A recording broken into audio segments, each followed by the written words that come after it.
हैं तो हम कॉलेज के सामने बैठ सकते थे और घंटों कॉलेज के दरवाजे को बंद कर सकते थे। बंद करो, बंद करो, बंद करो,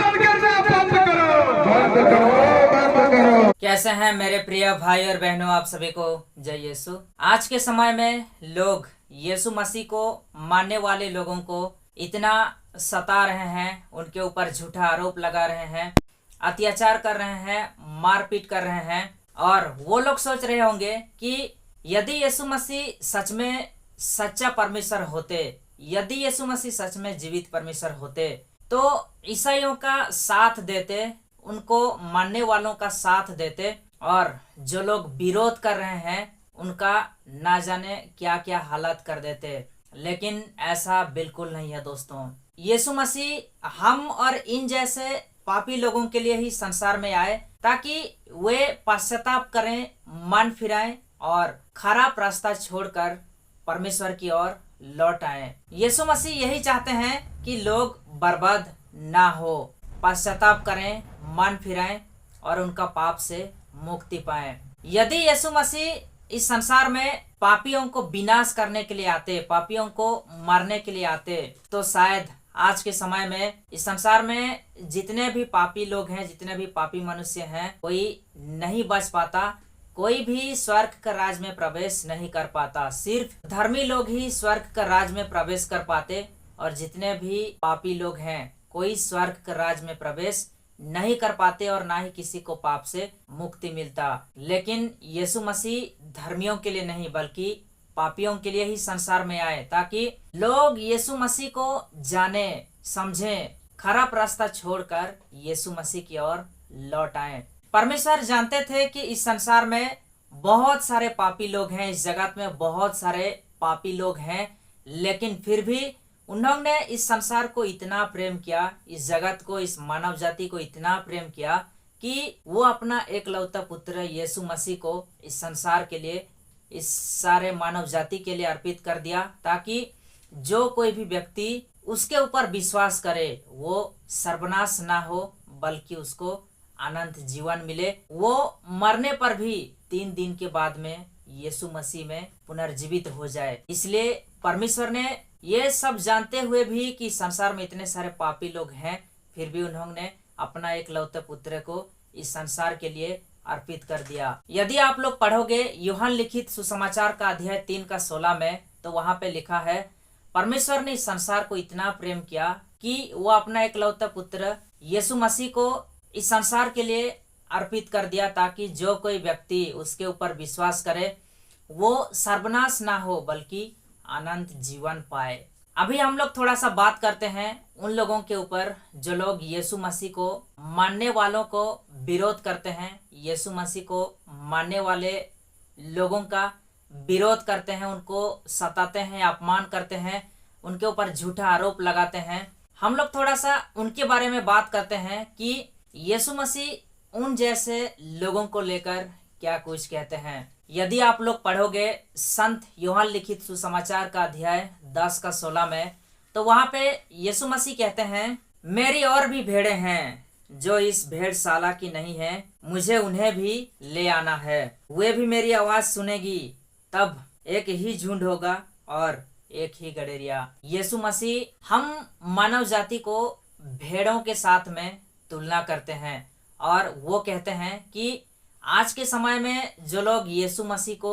विरोध करते हैं, यीशु मसीह को मानने वालों को विरोध करते हैं, उन लोगों को यीशु मसीह कहते हैं कि मेरे और भी भेड़ें हैं। अभी फिलहाल में जो लोग यीशु मसीह का विरोध कर रहे हैं वे भी यीशु मसीह का भेड़े हैं, लेकिन अभी फिलहाल के लिए वे यीशु मसीह का भेड़शाला के नहीं है। यीशु मसीह का भेड़शाला से अलग हो गए हैं, भटक गए हैं। लेकिन यीशु मसीह कहते हैं कि मुझे उन्हें भी ले आना है, उनको भी यीशु मसीह लेकर आएंगे उसी भेड़शाला में जो कि यीशु मसीह का भेड़शाला है। और एक समय ऐसा आएगा कि सभी का एक ही झुंड होगा, सिर्फ एक ही झुंड। अभी जैसे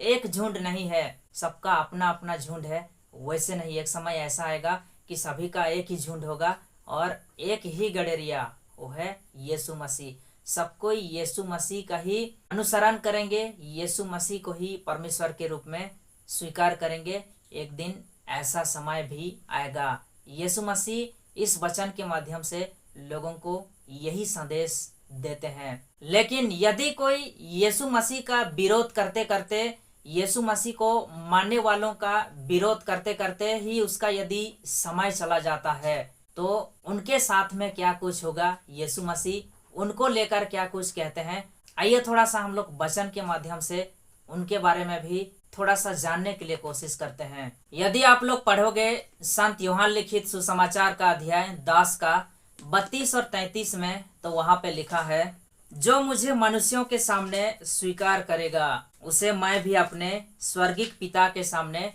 स्वीकार करूंगा, और जो मुझे मनुष्यों के सामने अस्वीकार करेगा उसे मैं भी अपने स्वर्गिक पिता के सामने अस्वीकार करूंगा। वचन कहता है, जो कोई व्यक्ति यीशु मसीह को मनुष्यों के सामने, इस संसार में मनुष्यों के सामने जो कोई व्यक्ति यीशु मसीह को उद्धारकर्ता के रूप में, परमेश्वर के रूप में स्वीकार करेगा, यीशु मसीह कहते हैं कि वो अपने स्वर्गिक पिता के सामने उनको स्वीकार करेंगे। और जो कोई व्यक्ति इस संसार में यीशु मसीह को मनुष्यों के सामने स्वीकार नहीं करता, परमेश्वर के रूप में, अपना उद्धारकर्ता के रूप में स्वीकार नहीं करता, यीशु मसीह उन्हें भी अपना स्वर्गिक पिता के सामने अस्वीकार कर देंगे। आगे यदि आप लोग पढ़ोगे संत लूकास लिखित सुसमाचार का अध्याय 10 का 16 में, तो वहां पे लिखा है, जो तुम्हारी सुनता है वह मेरी सुनता है, और जो तुम्हारा तिरस्कार करता है वह मेरा तिरस्कार करता है।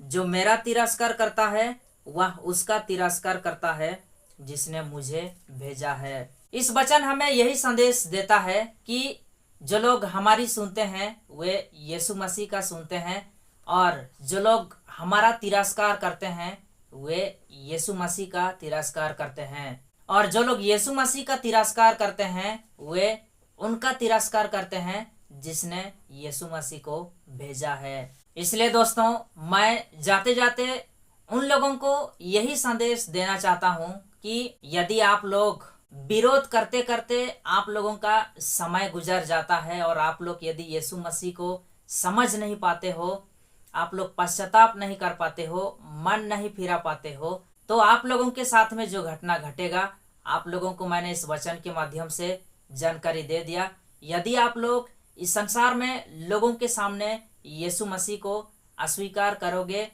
तो आप लोगों को भी यीशु मसीह उस स्वर्गिक पिता के सामने अस्वीकार करेंगे। और यदि आप लोग इस संसार में लोगों के सामने, मनुष्यों के सामने यीशु मसीह को परमेश्वर के रूप में, उद्धारकर्ता के रूप में स्वीकार करोगे, तो आप लोगों को भी यीशु मसीह उस स्वर्गिक पिता के सामने स्वीकार करेंगे। और यदि आप लोग यीशु मसीह को मानने वालों का नहीं सुनोगे, तो आप लोग यीशु मसीह का भी नहीं सुनोगे। यदि आप लोग यीशु मसीह को मानने वालों का तिरस्कार करोगे, तो आप लोग यीशु मसीह का तिरस्कार करोगे, और यदि आप लोग यीशु मसीह का तिरस्कार करोगे, तो जिसने यीशु मसीह को भेजा है उसका तिरस्कार करोगे। इसलिए मैं आप लोगों को जाते जाते अंत में यही कहना चाहता हूँ कि आप लोग चाहे जितना भी विरोध कीजिए, किसी के विरुद्ध में भी आप कुछ भी आप बातें कीजिए, कुछ भी कीजिए, लेकिन याद रखना कि पवित्र आत्मा का विरोध मत करना, पवित्र आत्मा का निंदा मत करना, अन्यथा